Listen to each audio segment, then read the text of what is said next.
말씀은 여섯 번째 하나님의 심판 선언이라고 할 수 있을 겁니다.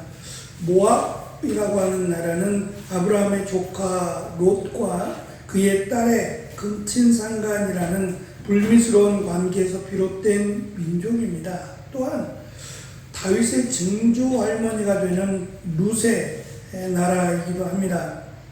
모압은 이스라엘과 이런 혈연적 연관이 있음에도 불구하고 줄곧 역사적으로는 적대 관계에 있었습니다. 그래서 다윗 시대에는 다윗에 의해서 정복되기도 했고 북이스라엘의 지배를 받기도 했지만 모압 왕 메사를 통해 독립을 쟁취하는 등 끈질긴 역사를 이어갔습니다.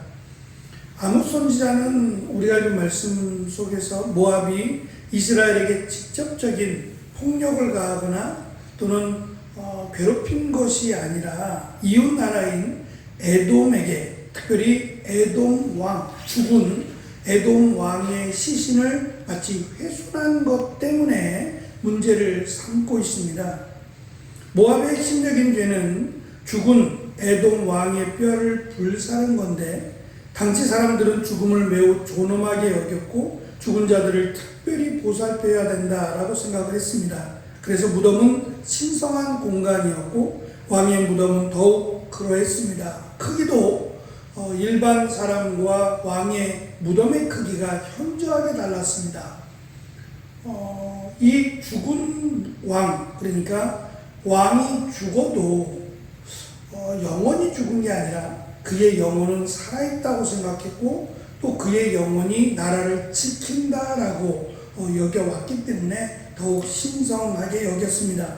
이러한 배경에서 왕의 무덤을 파헤치고 죽은 자의 뼈를 꺼내서 불사르고 그것을 재로 만들었다라고 하는 것은 단순히 여길 만한 일은 아닙니다. 그렇다면 왜 이렇게 했을까라고 하는 점이 더욱 중요하리라 생각합니다. 또한 여기에 대해서 이들의 행위에 대해서 하나님께서 불심판을 내리겠다라고 하시고 더 나아가서 함성과 나팔 소리로라고 하는 극렬한 싸움이 있을 것을 말씀하셨습니다.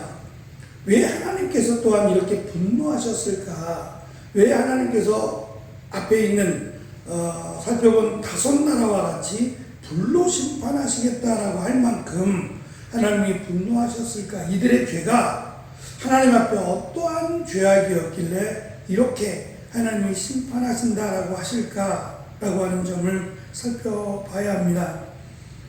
이어지는 말씀에 보면 그리욥이라고 하는 도시가 등장을 하고 그 도시를 심판하시겠다고 하시는데 이 그리욥이라고 소개되는 이 도시가 사람을 번제로, 인신제사입니다. 사람을 번제로 태워서 그를 제물로 바치는 그런 그모스의 신전이 있었던 장소라고 합니다. 모압의 불경하고 잔인한 종교적인 관습과 더불어 이 우상 숭배, 사람을 태워서 그 사람의 죄를 가지고 신에게 어떠한 것을 묻고 또는 그 죄를 가지고 어떤 그 마귀나 또는 사탄으로부터 자신을 보호한다고 여긴 이 우상 숭배에 대해서 하나님은 용서하지 않겠다라고 말씀합니다. 문제는 지금 가까운 민족인 모압의 이 우상 숭배 또는 이들의 그 종교적 관습을 이스라엘이 담고 있다는 데 문제가 있어요. 분명히 하나님께서는 적과 꿀이 흐르는 땅으로 소개하는 그곳에 들어갈 때 그곳에 있는 거주민들과 함께하지 말 것, 그들을 가족으로 삼지 말 것을 분명히 말씀하셨어요. 그러니까 그들의 민족이 잘못됐다는 게 아니라 그들이 섬기는 신 또는 그들의 종교적 관습이 하나님을 거역하고 또 우상을 섬기는 것으로 만연되어 있었기 때문입니다. 그래서 이 말씀을 지금 그 나라도 국제 결혼이 굉장히 심각할 정도는 아니지만 보편화되어 있는 것 같아요. 이렇게 다니다 보면 외국인들이 근래에 들어서 더 많다라는 생각, 뭐 중국인들뿐만 아니라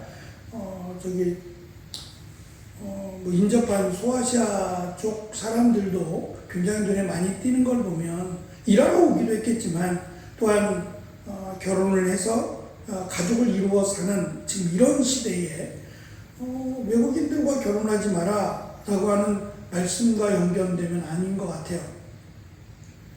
지금 이 말씀은 그들의 우상 숭배 또는 이 종교적 관습 이런 것들이 하나님이 보시기에 정말 죄악된 이러한 모습이 만연해 있어서 하나님은 그들과 함께하지 말라고 했다는 것을 우리는 잊지 말아야 합니다.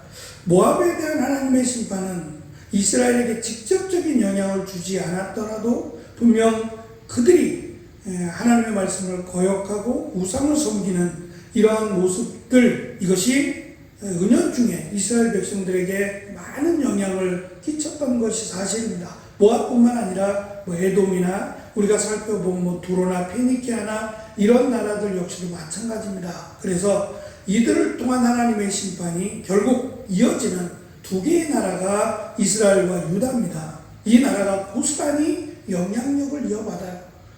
오히려 거룩함을 유지했다면 오히려 하나님께서 이렇게 행하지 않으셨을 수도 있습니다. 그런데 이것을 고스란히 이러한 문화, 이러한 우상을 고스란히 이어받는다는 점에서 하나님이 이들을 끊어놓는다는 것도 있고, 또 한 가지 강조할 것은 이 모든 시대와 모든 사람에게 하나님은 이스라엘만의 하나님이 아니라 온 세상에 하나님이 되셔서 하나님이 원하시는 나라, 하나님이 원하시는 세상을 하나님이 원하신다라고 하는 것을 우리에게 강조하고 있습니다. 그래서 지금 이스라엘과 직접적인 연관이 없다 할지라도 하나님이 만드시는 세계, 그리고 하나님이 다스리시고 섭리하시는 이 세계, 그리고 하나님의 질서를 무너뜨리는 이것에 대해서 하나님은 단호하게 심판하신다라고 하는 점을 우리에게 강조하므로 우리가 우리나라뿐만 아니라 세계를 위해서 기도할 때에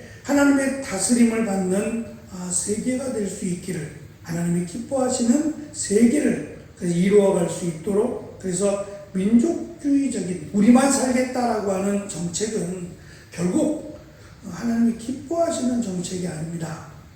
우리만이 아니라 더불어 함께 살아가는 세상이어야 됩니다. 특별히 미국의 모습을 보면서 미국은 이 시작 자체가 하나님의 나라를 세우겠다라며 시작된 나라입니다. 굳이 떠나서 척박한 땅 미국에 정착해서 지금의 미국을 세웠어요. 그래서 성경책 위에 선언하는 나라 아닙니까? 하나님이 기뻐하시는 나라, 과연 그게 어떠한 나라일까? 자기만이 잘 살겠다라고 하는 나라일까? 결국 그것은 아닌 것 같아요. 그렇다고 해서 막 퍼주는 나라를 말하는 건 아닙니다. 더불어 함께 살아가는 힘이 있을 때 오히려 그 역할을 감당하는 나라가 되어야 되지 않을까라고 하는 점에서 매우 아쉽습니다. 그러한 점에서 오늘 모압에게 말씀하신 이 불심판이라고 하는 것이 단순한 그냥 이스라엘을 또는 유다를 보호하기 위한 차원이 아니라 이미 영향을 받았고요. 또 모압이라는 나라가 우상을 섬기는, 그것도 사람을 태워서 또 시신을 태워서 우상을 섬기는 이러한 모습들에 대한 하나님의 진노하심이라고 생각이 됩니다. 그래서 우리가 우상 숭배만큼은 결단코 해서는 안 된다라고 하는 점을 우리가 교훈으로 삼고, 무엇보다 하나님이 기뻐하시는 교회, 기뻐하시는 가정, 기뻐하시는 나라, 세계가 되기를 위해서 특별히 우상을 섬기지 말고 오직 하나님만을 섬기는 그런 은혜가 이 땅 가운데, 세계 가운데 함께하기를 기도하는 은혜가 있기를 축원합니다. 기도하겠습니다.